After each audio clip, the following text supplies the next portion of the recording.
Aprovechando el espacio, te agradecemos, Otoniel, no te preocupes, a veces hay problemas técnicos, de hecho también por eso empezamos un poquito tarde, pero bueno, pues dejaremos abierto el espacio para que si hay comunicación o preguntas por medio del Zoom o aquí en el auditorio te las haremos llegar. De momento estamos mostrando la constancia de Otoniel por su participación en la plática previa, en donde desafortunadamente ya no tuvimos oportunidad para concluir y mostrarte tu constancia debido a los problemas técnicos. Pero sí hay una disculpa aquí, como ha estado ha estado lloviendo, pues bueno, ya saben que hay problema, ¿no? Sí, es algo que ocurre. Y comprendemos. gracias, muchas gracias. No te preocupes. Muy bien, pues podemos ver ya su presentación. Si usted está lista, permítanos presentarla para iniciar.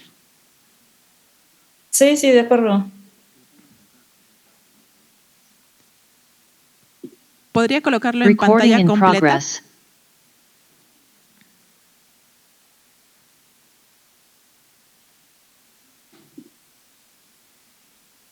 Sí, ya estoy lista, sí.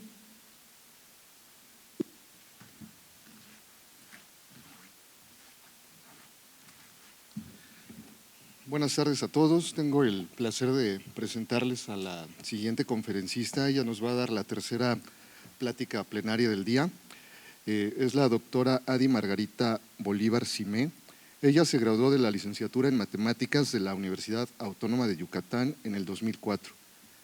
Obtuvo la maestría y el doctorado en Ciencias con orientación en Probabilidad y Estadística en el Centro de Investigación Matemáticas, el CIMAT en Guanajuato en el 2007 y en el 2011 respectivamente. Después realizó una estancia postdoctoral en Rice University, Houston, Texas, USA en el 2011 y 2012. Desde el 2013 se desempeña como profesora investigadora de la División Académica de Ciencias Básicas de la Universidad Juárez Autónoma de Tabasco. Sus áreas de interés son estadística multivariada y ciencia de datos, cuyas aplicaciones se encuentran en campos tales como genómica, análisis de imágenes médicas, reconocimiento de texto, finanzas, entre otros. Participa constantemente en la divulgación de las matemáticas en el estado de Tabasco, impartiendo pláticas en escuelas preparatorias y organizando eventos académicos y seminarios de divulgación científica. Es miembro del Sistema Nacional de Investigadores del CONACYT en el nivel 2, miembro del Sistema Estatal de Investigadores de Tabasco y cuenta con el reconocimiento a perfil deseable PRODEP de la SEP. En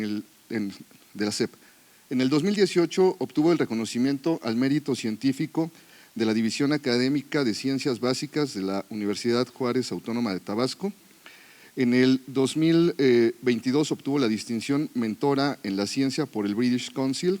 Es la líder del Cuerpo Académico Consolidado, Modelación, Estocástica y Estadística. Por otro lado, funge como la presidenta de la Comisión de Equidad de Género de la División Académica de Ciencias Básicas de la Universidad Juárez Autónoma de Tabasco, cuya función es la promoción de la igualdad de género y la erradicación de la violencia en la comunidad universitaria.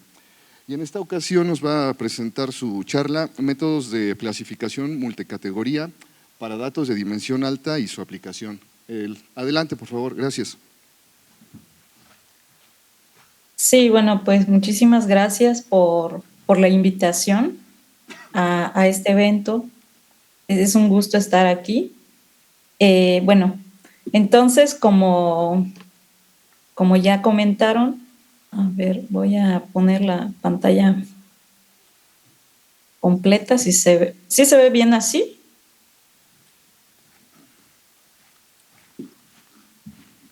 Si puede compartirnos en pantalla completa sería mejor. Ahí está, perfecto. Muchísimas gracias. Ahí ya está. Sí. Ok. Bueno, pues como acaban de comentar, pues yo voy a hablar de lo que son los métodos de clasificación multicategoría para datos de dimensión alta. Voy a dar una introducción, voy a hablar un poco acerca de lo que es la clasificación binaria, en particular de dos métodos que son el Support Vector Machine y Distance Vector Discrimination. También un poco de lo que es la clasificación multicategoría. Hay tres formas de considerarlo, que es mediante one versus the rest, o considerando un solo problema de optimización. Voy a hablar un poco también de lo que es la representación geométrica de datos de dimensión alta, que es lo que nos ayuda muchas veces a comprender el comportamiento asintótico de los clasificadores. Y finalmente, un ejemplo de aplicación. Bueno, en estadística multivariada, generalmente en nuestros cursos, consideramos el caso clásico, ¿no? Cuando nosotros tenemos vectores aleatorios, pero el tamaño de la muestra, ¿sí?, es mayor que la dimensión de nuestros datos. En este caso le vamos a llamar D. El caso de dimensión alta, que vamos a denotar así, HDLSS, por High Dimension Low Sample Size, es cuando nosotros tenemos que la dimensión es mayor o igual que el tamaño de la muestra. Y esto, pues, muchas veces viene a complicar el análisis estadístico. Hay algunas técnicas que en este caso ya no funcionan y se tiene que recurrir a otras o generalizaciones de las que ya se tenían, ¿no? Bueno, entonces, en el problema de clasificación, nosotros vamos a contar con un conjunto de datos de entrenamiento. Este conjunto, pues, son observaciones X, Y, Y, para Y desde 1 hasta N, donde la XY, pues, es un vector en RD. La YI va a representar el índice de clase o categoría, va a ser igual a uno de estos números, ¿no? Va a pertenecer a este conjunto. Y K, que es mayor o igual a 2, es el total de categorías, ¿no? Entonces, en este caso, pues nosotros tenemos estos vectores que son aleatorios e independientes y distribuidos de acuerdo a alguna función de distribución que nosotros desconocemos, ¿no?, en la práctica. Entonces, el objetivo en este problema es dar una regla de clasificación, como esta phi que nosotros damos aquí, que vaya de RD al conjunto de clases o categorías, ¿no? Y el propósito es usar esta función para predecir el índice de la categoría para un nuevo dato X, ¿no? Entonces, vamos a considerar, pues, dos casos. En el caso cuando K es igual a 2, es llamado clasificación binaria. Cuando K es mayor o igual a 3, es la clasificación multicategoría. Y algunos ejemplos que podemos considerar, pues, son estos, ¿no? Por ejemplo, en genómica, podemos hablar de la clasificación de tipos de tumores utilizando datos de microarreglos ADN, ¿sí? En este caso, las filas me representan los genes, podríamos tener, digamos, 6.830 genes, y aquí las columnas van a ser las muestras, ¿no? Entonces, aquí podríamos tener 64 muestras de tumores de cáncer de pacientes diferentes, ¿no? Entonces, en este caso, pues, la dimensión D es más grande que el tamaño de la muestra. Otro ejemplo es en el reconocimiento de imágenes. Cuando nosotros clasificamos a personas o la imagen o el rostro de una persona, que puede ser para tratar de distinguir si es una persona específica, o también pudiera ser que estemos interesados en detectar, pues, si está feliz, ¿no?, su estado de ánimo.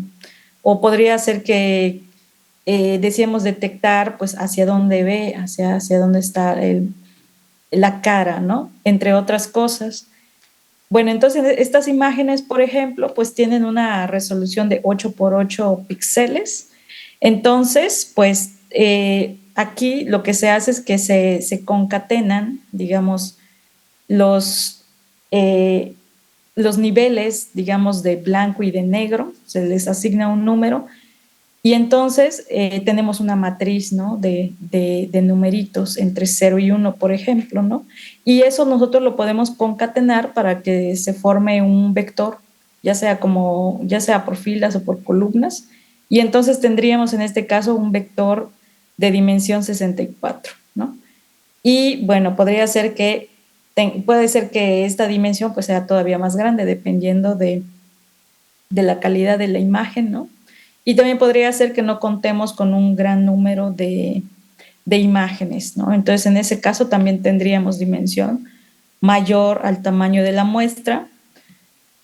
Otro ejemplo, ya no tanto de la parte de datos de dimensión alta, pero que también es parte de los problemas de clasificación, es que se presenta, que presentan estos autores, Turan y Cerdan, del 2013, donde ellos utilizan mediciones anatómicas de los árboles Salix para clasificarlos en 3 especies diferentes, ¿sí? Entonces, este es un ejemplo de ecología, ¿no?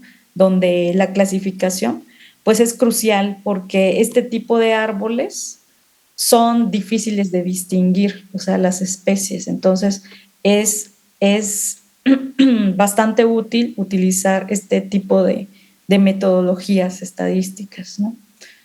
Bueno, entonces, pues iniciemos con la parte de clasificación binaria. Vamos a considerar las reglas de clasificación lineales. Aquí vamos a suponer que nuestros índices de categoría los vamos a tomar ahora como -1 y +1, es decir, las YI, para ir desde 1 hasta N. Entonces, nosotros vamos a decir que una regla de clasificación lineal con vector normal W y parámetro de localización B está dada por esta función phi que tenemos aquí, que asigna +1 si al evaluar x en esta función, pues esto es mayor que 0. Y lo asigna en -1, en la clase -1 en otro caso. Como se muestra en esta imagen, lo que hace esta regla de clasificación es considerar una recta o un hiperplano, donde nosotros aquí tenemos 2 clases, estos puntos negros y estos puntos blancos, y entonces estamos considerando una recta o un hiperplano, ¿no? Entonces, esta regla de clasificación es muy simple porque digamos que los datos que se encuentren por arriba del hiperplano los clasifica en una clase, digamos la de los datos negros, y los que se encuentren por abajo, pues los clasifica en la clase de los blancos, ¿no? Bueno, entonces aquí vamos a llamarle C más y C menos a las clases correspondientes a los vectores con y igual a +1 y -1 respectivamente. Y nosotros vamos a decir que los datos son linealmente separables si existe un hiperplano para el cual todos los vectores de la clase C más están de un lado del hiperplano y todos los de la clase C menos están del otro lado. Y un hiperplano con esta propiedad le vamos a llamar hiperplano separante de los datos de entrenamiento. En esta figura nosotros vemos que estos datos no son linealmente separables, ¿no? Porque pues este hiperplano, o en este caso es una recta, pues vemos que no está dividiendo sin error a nuestros datos, ¿no? Pero hay situaciones donde sí se dividen sin error, ¿sí? Pero se consideran los dos casos, tanto el caso linealmente separable como el no separable, ¿no? Bueno, entonces los métodos que nosotros vamos a considerar para esta plática son los siguientes 4, son el Support Vector Machine, el Distance Weighted Discrimination, el Maximal Data Peeling y el Mean Difference. Estos, el DWD y el MDP, estos fueron diseñados específicamente para el contexto de datos de dimensión alta. O sea, fueron creados pensando en ese tipo de datos, ¿sí? Y bueno, vamos a hablar de 2 de ellos, que son, digamos, los más comunes o uno, digamos, este es muy común, el Support Vector Machine, el otro es una especie de mejora que se propone del Support Vector Machine, ¿no? Bueno, vamos a considerar el caso linealmente separable. Entonces, aquí vamos a definir a D más y D menos como las distancias más cortas del hiperplano separante, vamos a suponer que tiene esta ecuación, a los vectores en C más y C menos respectivamente. Por ejemplo, en esta imagen, aquí nosotros tenemos estos estos datos con una cruz y estos otros datos que están en círculo. Y entonces esta línea que se ve aquí punteada sería un hiperplano separante. Entonces, D más y D menos son las distancias de esta línea punteada al dato más cercano de la clase positiva. Ese es D más, y D menos es la distancia más corta de ese hiperplano al dato más cercano de la clase negativa. Y el margen de este hiperplano, pues lo vamos a definir como la suma de D más con D menos. Aquí el margen sería esta distancia que alcanzamos a ver aquí. Entonces, el hiperplano support vector machine es el que maximiza este margen, ¿no? Y a estos puntos que vemos aquí, que son los que están a distancias más cortas del hiperplano separante, es a los que les llamamos vectores soporte, ¿sí? Bueno, entonces, digamos, ya para formularlo matemáticamente, aquí nosotros suponemos que existe un vector W y un escalar B que satisfacen esta desigualdad, ¿no? Es decir, que nuestros datos X, Y, con sus etiquetas Y, satisfacen esta. Y esta desigualdad es precisamente lo que nosotros observamos en esta imagen, que todos los datos están de un lado del hiperplano y los otros están del otro lado del hiperplano, y además estamos considerando estas dos rectas paralelas, ¿no? Entonces, es ahí donde aparece, ¿no? Los vectores X, Y que satisfacen esta igualdad son precisamente los vectores soporte, es decir, son los que se encuentran en estas rectas, ¿sí? Y por lo tanto, pues cumplen alguna de estas igualdades, ¿no? Este hiperplano que nosotros tenemos aquí, el W transpuesta X más B igual a 0, es entonces un hiperplano separante para nuestros datos. Y pues debido a que el margen está dada por esta expresión 2 sobre la norma de W, el hiperplano support vector machine o SVM resuelve este problema de optimización. Como dijimos que vamos a maximizar el margen, eso es equivalente a tomar el cuadrado y el recíproco del cuadrado, y en lugar de maximizar, minimizar, ¿no? Entonces, por eso aquí el problema es minimizar esto de aquí. Bueno, claro que aquí ya está multiplicado por una constante que es 2, ¿no? Entonces, nada más por conveniencia, se pone aquí un 2 en lugar de un 4, ¿no? Cuando se eleva al cuadrado. Y sujeto a esta condición de que, pues, todos los datos de una clase deben de estar de un lado y todos los de la otra del otro lado, ¿no? Bueno, también estos autores, Cortés y Babnik, en el 95, pues ellos mostraron que el vector óptimo W pues está dado por esta expresión donde este alfa resuelve este otro problema de optimización, que es al que le llaman el problema de optimización dual, ¿no? Y entonces, pues aquí resulta que los alfas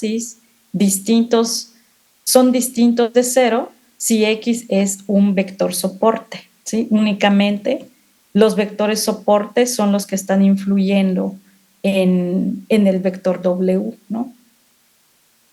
¿Sí?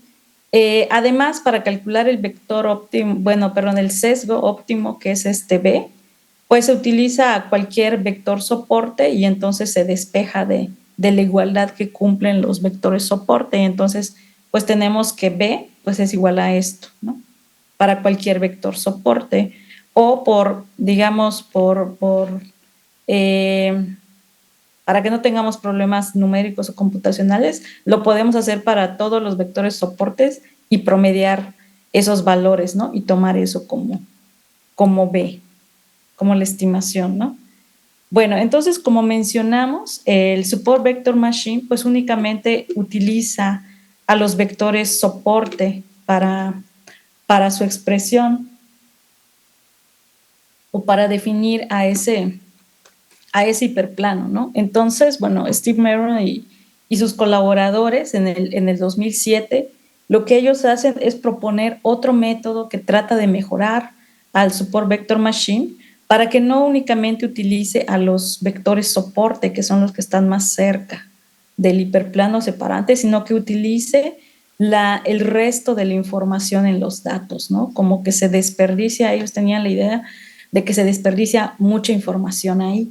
Entonces ellos proponen este método que es el Distance Weighted Discrimination, que en el caso linealmente separable consiste en lo siguiente.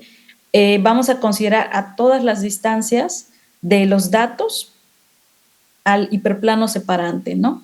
A un hiperplano separante. ¿Sí? Y pues les vamos a llamar residuales. Entonces, pues los residuales pues están dadas por estas expresiones, ¿no? Son precisamente estas distancias que vemos aquí en rosita, ¿no? Bueno, entonces, el hiperplano Distance Weighted Discrimination resuelve ahora este problema de optimización, que es minimizar la sumatoria de estas razones, 1 sobre RI, o sea, sobre los residuales, ¿no? Y sujeto a estas condiciones, ¿no? Que igual, bueno, RI pues está dada por esta expresión que ya habíamos mencionado, y todos los RIs pues deben de ser mayores o iguales a 0. Esto es para garantizar eso de que el hiperplano pues es un hiperplano separante. Pero lo que notamos acá es que como estamos tomando los residuales de todos nuestros datos, entonces todos los datos están interviniendo en la obtención de este hiperplano, y además, pues los que estén más cercanos al hiperplano separante, pues son los que van a tener residuales más pequeños, ¿no? Entonces este cociente va a ser más grande. Eso significa que esos datos que están más cerca del hiperplano van a tener más peso para buscar, en la búsqueda de este hiperplano separante, ¿no? Pero todos están influyendo, ¿no? Bueno, entonces ellos demostraron que el vector óptimo de ese hiperplano separante pues es precisamente este W que tiene esta forma, y el vector beta resuelve este otro problema de optimización, ¿no? Que se trata de maximizar esto, ¿sí? Sujeto a esto que nosotros tenemos aquí. Bueno, se puede ver también que pues una vez que ya obtuvimos este vector beta, gorrito, pues los residuales están dados por estos valores, y el parámetro de ubicación óptimo lo podemos calcular así, ¿no? Para cualquier vector XY, o promediar todos estos valores, ¿no? Bueno, eso es en cuanto a discriminación binaria, ¿no? En el caso de clasificación multicategoría, pues hay, como les comentaba, 3 formas de atacar estos problemas, ¿no? Entonces, una estrategia es llevar a cabo una serie de problemas de clasificación binaria y luego combinar todos esos problemas en uno solo, para que de ahí nosotros podamos clasificar a un nuevo dato, ¿no? Entonces, una metodología en ese sentido es el one versus one, que le vamos a llamar así OVO, y la otra es one versus the rest, que le vamos a llamar OVR, ¿no? Y otra estrategia, una segunda estrategia, es formular un solo problema de optimización, ¿sí? Que tome a todos nuestros datos de manera simultánea y pues nos arroje un clasificador, ¿no? Bueno, entonces, bueno, vamos a explicar rápidamente qué consiste la metodología one versus one. En esta metodología, pues nosotros elegimos un clasificador binario lineal cualquiera, ¿no? Por ejemplo, puede ser SVM o DWD o el que ustedes quieran. Y lo que se hace es que se construyen K por K-1 sobre 2 clasificadores binarios.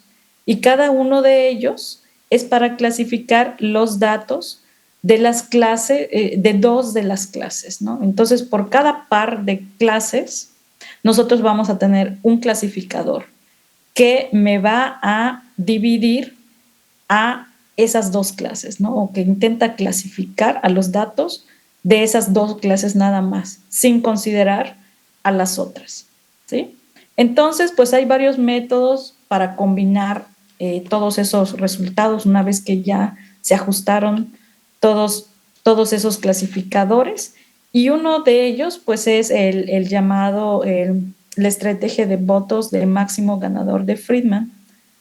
En este caso, cuando nosotros tenemos un nuevo dato, X, lo que hacemos es que evaluamos X en todos los clasificadores y contamos los votos que tiene cada clase, ¿no?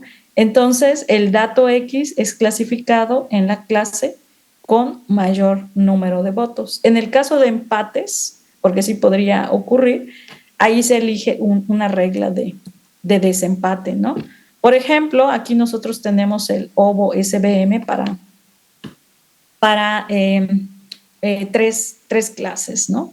Entonces, lo que se hace aquí es que, bueno, aquí está la clase 1, aquí tenemos la clase 2 y esta es la clase 3. Entonces, lo que nosotros hacemos es de que construimos un clasificador que nos divida a la clase 1 de la clase 2, que sería este H1, 2, este hiperplano, ¿no? Nos está dividiendo a estos dos.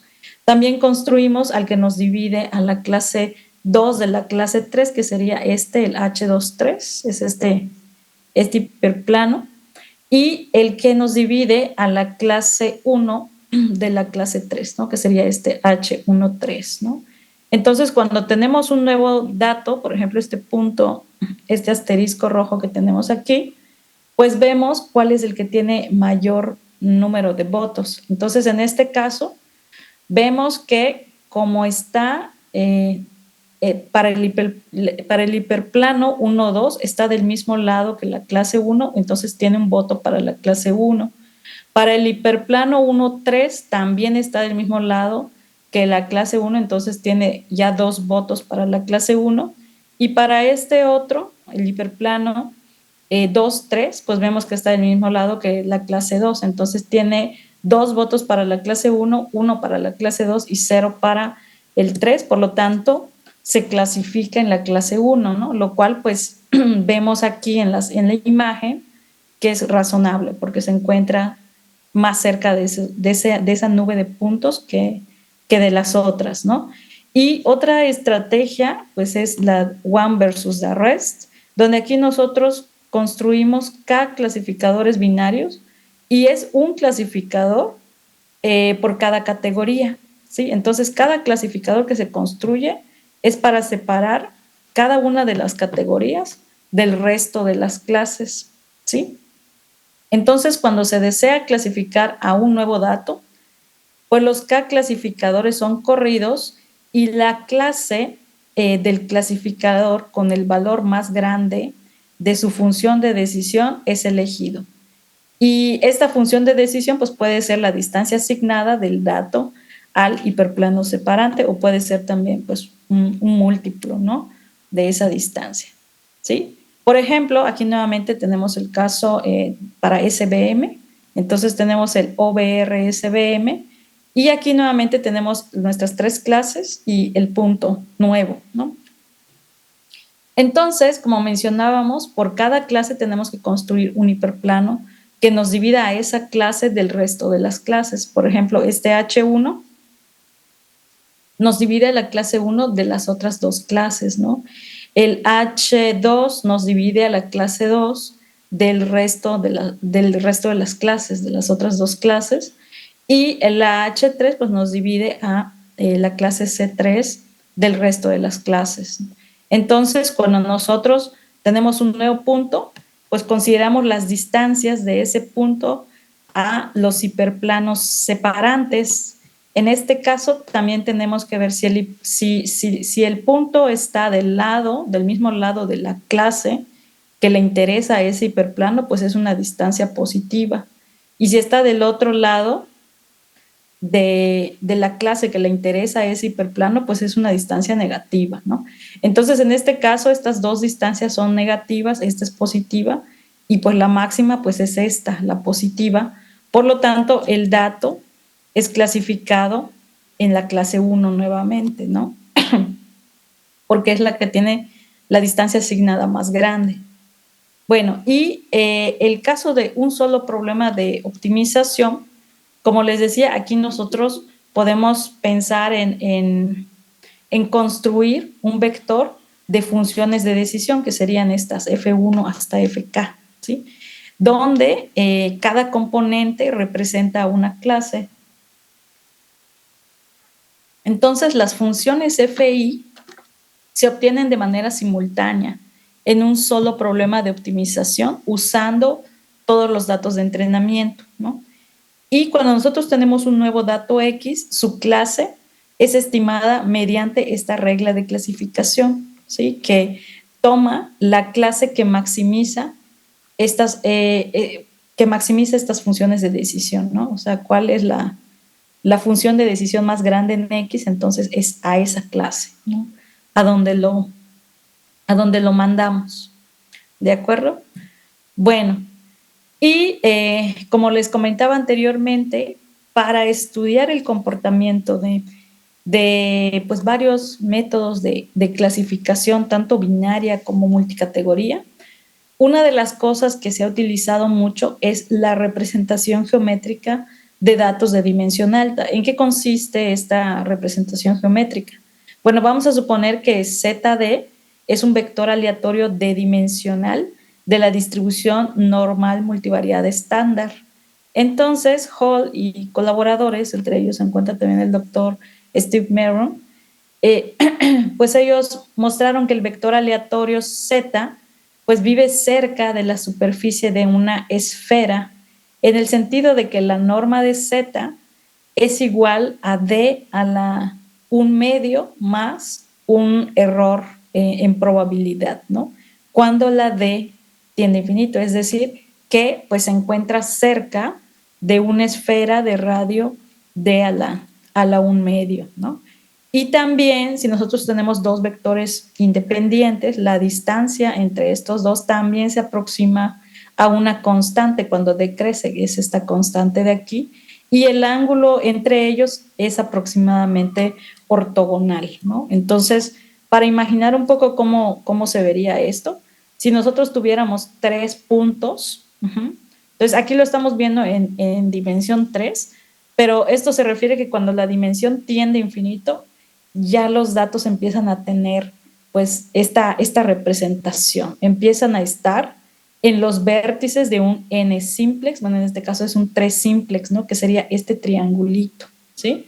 Que tiene pues sus lados iguales, ¿sí? Estos puntos forman un ángulo de 90 grados con el origen, y pues las distancias de estos puntos al origen son aproximadamente iguales también, ¿no?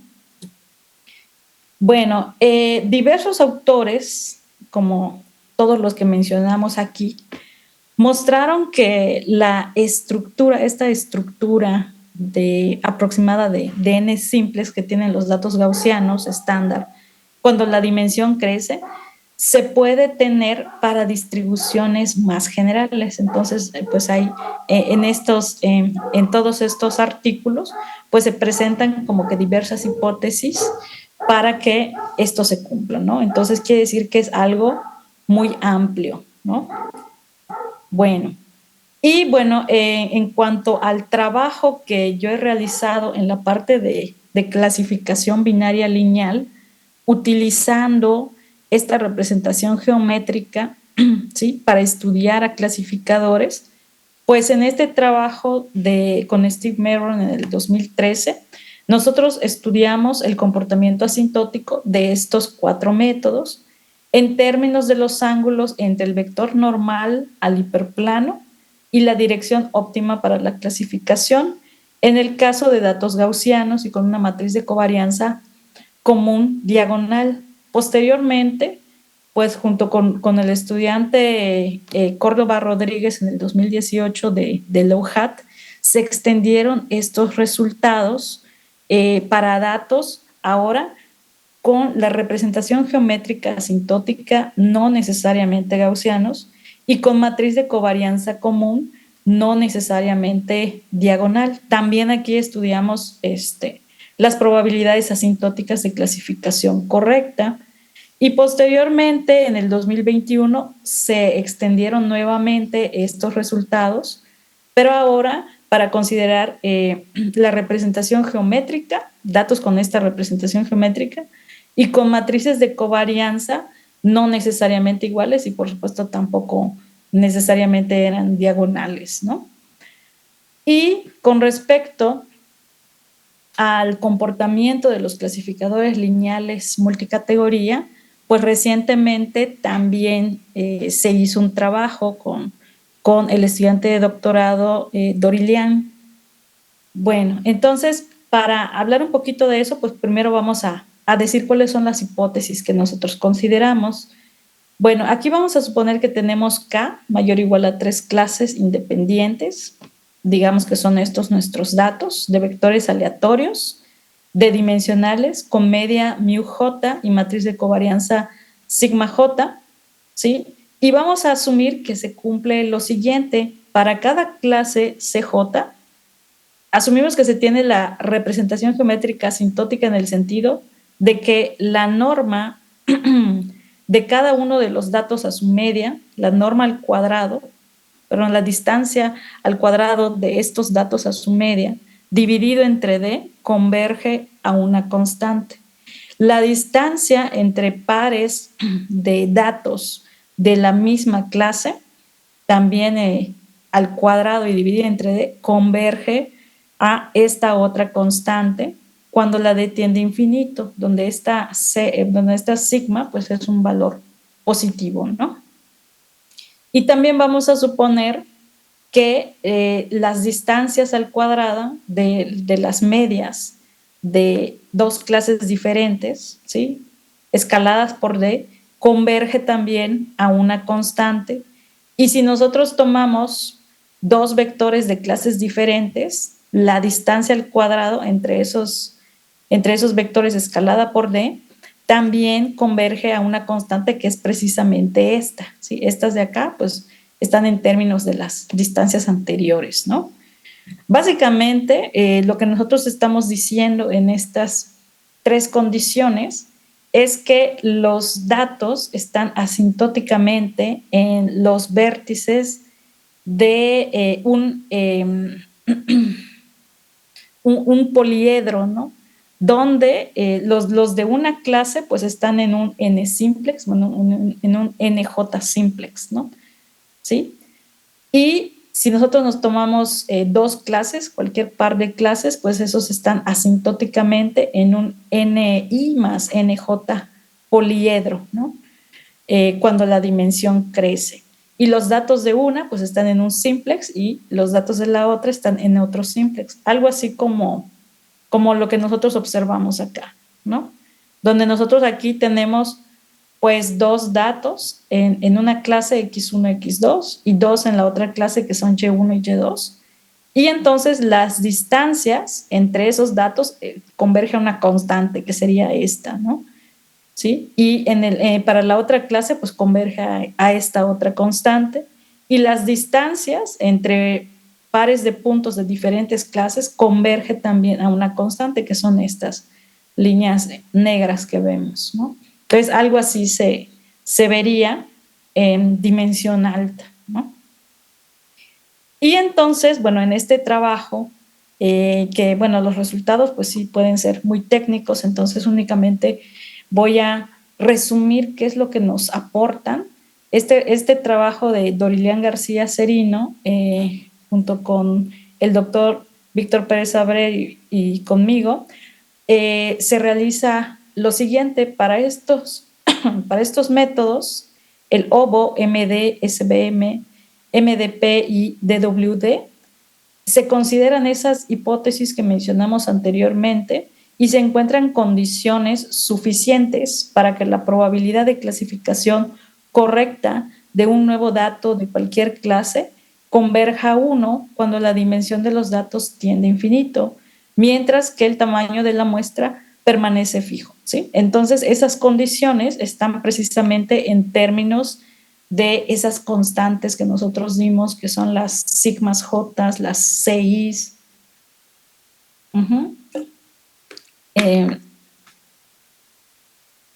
Y también se mostró, considerando, también se mostró que estos tres métodos en algunos casos pueden comportarse asintóticamente diferente que este otro, ¿no? Que el OVO DWD. Y en cuanto a one versus the rest, se estudió únicamente este método, el one versus the rest del mean difference, y se encontraron condiciones necesarias y suficientes para que la probabilidad de clasificación correcta de un nuevo dato de una categoría fija converja a 1, ¿sí? Y también se dieron, pues, algunos casos particulares donde dábamos condiciones suficientes para que ahí sí la probabilidad de que cualquier dato sea correctamente clasificado converja a 1, ¿no? Y bueno, se hizo en este trabajo también un estudio de simulación para comparar estos métodos, además de los resultados teóricos que les acabo de mencionar. Y también pues se proporcionó un ejemplo de aplicación que es el siguiente, donde nosotros consideramos datos de microarreglos ADN de pacientes de cáncer de colon que pueden obtenerse en esta liga y que consisten precisamente en 2.308 expresiones de genes para cada uno de 64 pacientes. Y bueno, estos pacientes estaban clasificados según el tipo de tumor que tenían, ¿no? 21 muestras para este tipo de tumor que le vamos a llamar el RMS, 23 para el EWS, 12 para el NB y 8 para este otro, ¿sí? Y lo que hicimos es que primero llevamos a cabo un análisis exploratorio para determinar si los datos tenían la representación geométrica asintótica que nosotros estuvimos trabajando, es decir, verificamos si se satisfacían estos supuestos. Y para esto, pues nosotros consideramos varias dimensiones, estas dimensiones que mencionamos aquí, que les ponemos aquí. Entonces, para cada una de estas dimensiones, se calculó el cuadrado de la distancia escalada, es decir, dividida entre D, entre los pares de datos de una dimensión truncada, ¿sí?, de cada clase, ¿sí? Esto es para ver que se cumplía ese supuesto de que cuando la dimensión crece, nosotros queremos ver que esas distancias empiezan a acercarse a una constante, ¿sí? Similarmente se hizo con el cuadrado de la distancia escalada entre los pares de datos de dimensión truncada de clases diferentes, ¿sí? Y pues estos son los box plots que se obtuvieron. Aquí vamos variando la dimensión. Este es uno por cada clase, ¿sí? Aquí vamos variando la dimensión y aquí estamos graficando, es un diagrama de caja de estas distancias, ¿no? De todas las parejas, de los elementos de esa clase, ¿no?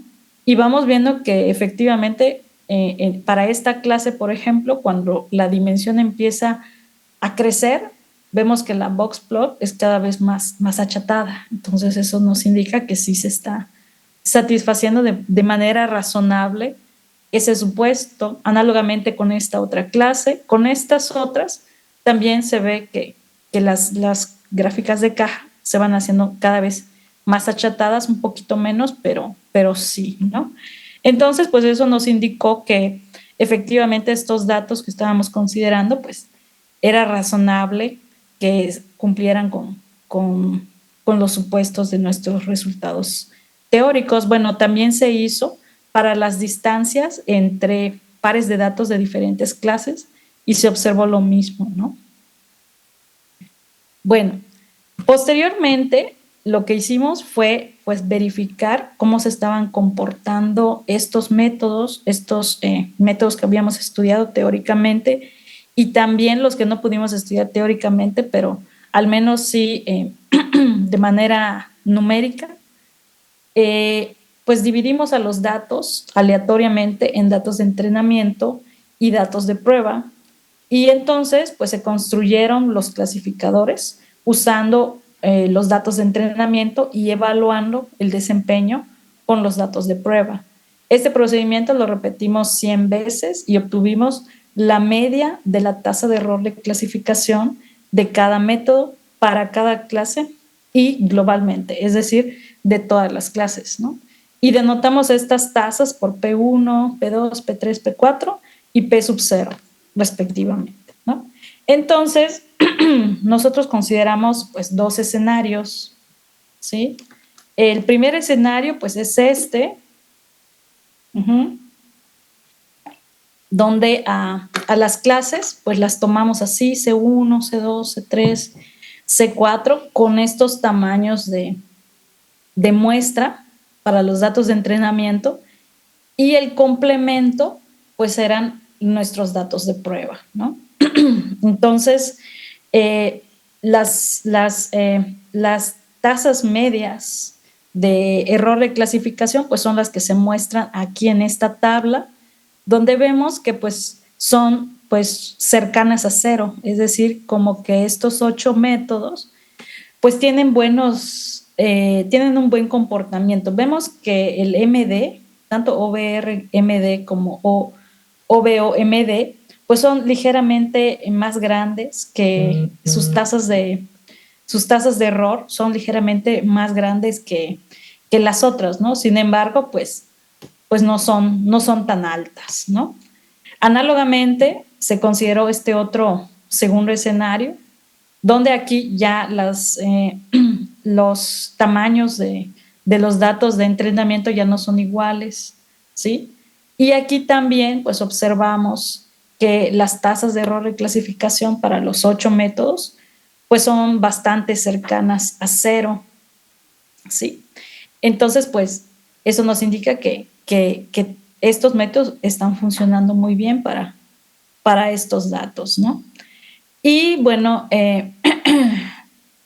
el análisis exploratorio que nosotros hicimos y las estimaciones de las distancias asintóticas de los pares de datos y de los pares de las medias de clases, pues nos sirvió para darnos cuenta de que nuestros supuestos de nuestros resultados teóricos pues se cumplían razonablemente bien en estos conjuntos de datos, ¿sí? Y pues estos 8 métodos, como mencionamos, pues tienen buenos resultados, ¿no? Tienen buenos resultados en cuanto a clasificación. Por lo tanto, nosotros llegamos a la conclusión de que lo observado en las tablas pues es congruente con nuestros resultados teóricos, ¿sí? Que aseguran que las proporciones de error de clasificación convergen a 0 al aumentar la dimensión de los datos, ¿sí? Y bueno, pues eso es pues todo lo que les quería platicar. Bueno, estas son las referencias que les estuve mencionando y este es el artículo en donde pueden pues, revisar pues, más acerca de estos últimos resultados, ¿no? Y pues sería todo. Muchas gracias. Le agradecemos a la doctora por su plática.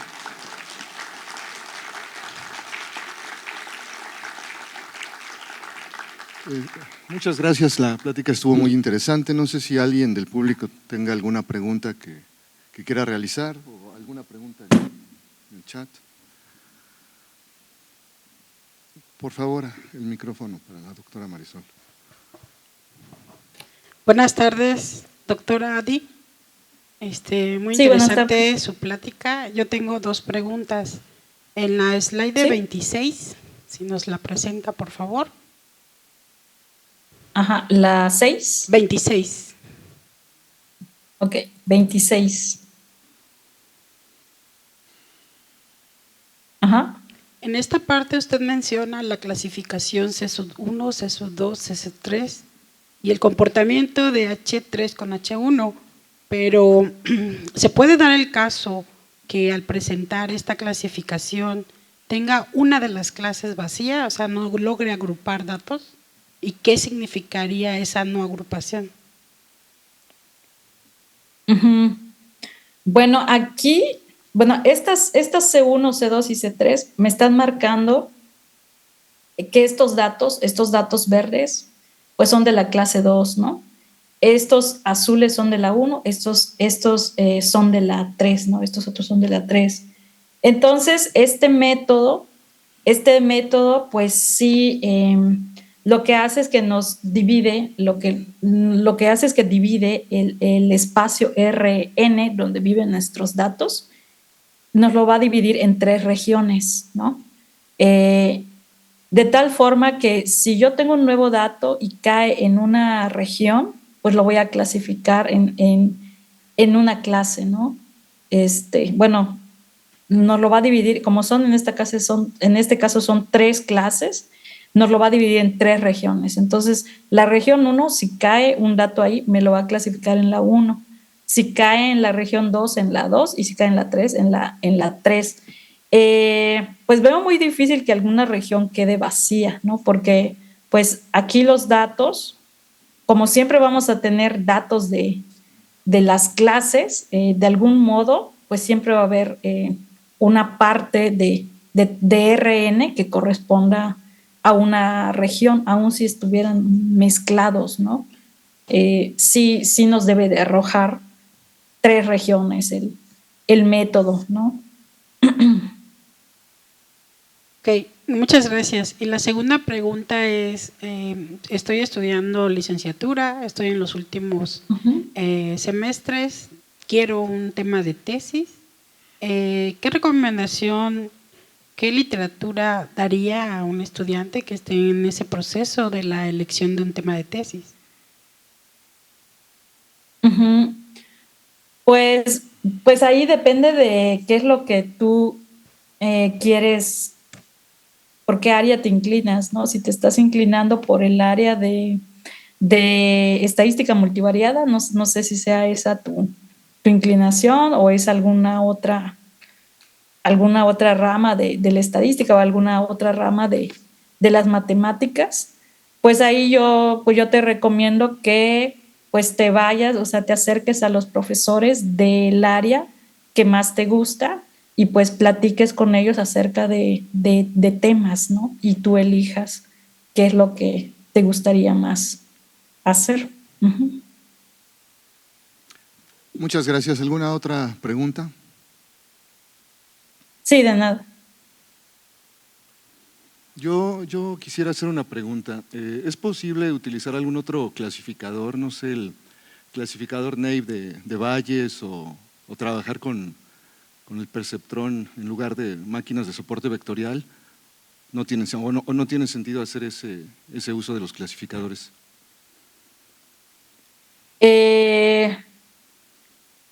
Bueno, usted dice utilizar el Support Vector Machine. Ajá, en lugar de utilizar ese VM, utilizar el clasificador Naive de Bayes o el método de los cabecinos más cercanos.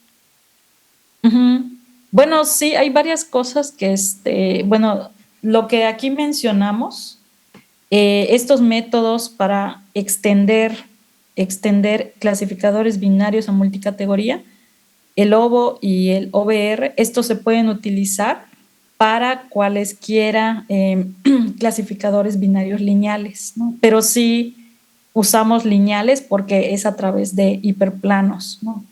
Entonces ahí sí requerimos, puede ser también el logístico, el de Fisher, ¿no? Ok, muchas gracias. ¿Nadie más? Agradecemos nuevamente. Hay una pregunta por allá, por favor.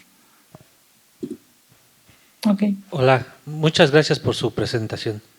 Yo tengo una pregunta que tiene que ver con respecto al ejemplo que daba. Presenta unos genes, ¿no? Un análisis de genes y tipos de cáncer. ¿Esta clasificación está relacionada con la propensión a tener cierto cáncer? Bueno, está hecha para que precisamente una vez que ya se definió un buen clasificador para este tipo de datos, cuando llegue un nuevo paciente, se le pueden hacer esas mismas mediciones de expresiones genéticas de los mismos genes, y entonces, digamos, ya ese dato se evalúa en el clasificador y nos da una predicción de cuál es el tipo de tumor que va a desarrollar esa persona, digamos, ¿no? Entonces, pues todo esto nos sirve precisamente para ver qué tan bueno todo esto que nosotros estamos haciendo, nos sirve para ver qué tan bien están clasificando estos clasificadores, ¿no? Para cuando yo tenga un nuevo dato, que yo, pues, sí prediga con la precisión más alta posible cuál va a ser el tipo de tumor que va a desarrollar esa persona, ¿sí? Y por lo tanto o sea, nos va a servir para nuevos datos. Ok, y por lo tanto el tratamiento que puedan brindarle, ¿no?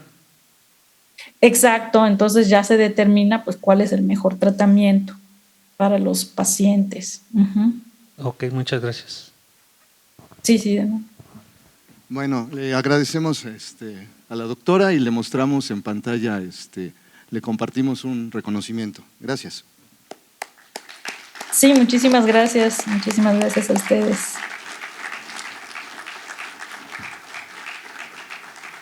Ok, muchas gracias. Muchísimas gracias, doctora Adi. Bueno, pues igual agradecemos la presencia de todos los participantes de este SIX International Conference on Mathematical Modeling. Agradecemos pues el habernos acompañado a lo largo de este primer día, de los 2 días que será esta jornada del Congreso. Y bueno, pues como ustedes saben, después de esta larga jornada de diferentes pláticas, tanto de tipo plenario como de invitación, así como otras que fueron por solicitud, también pasamos por la sesión de carteles y bueno, finalmente vamos a cerrar el día en unos minutos más a las 7 de la noche. En la parte alta de la cafetería vamos a tener nuestro brindis de bienvenida, así que por favor acompáñenos en la parte alta de la cafetería en unos instantes más. Muchísimas gracias por su participación, nos vemos mañana. Gracias, hasta luego.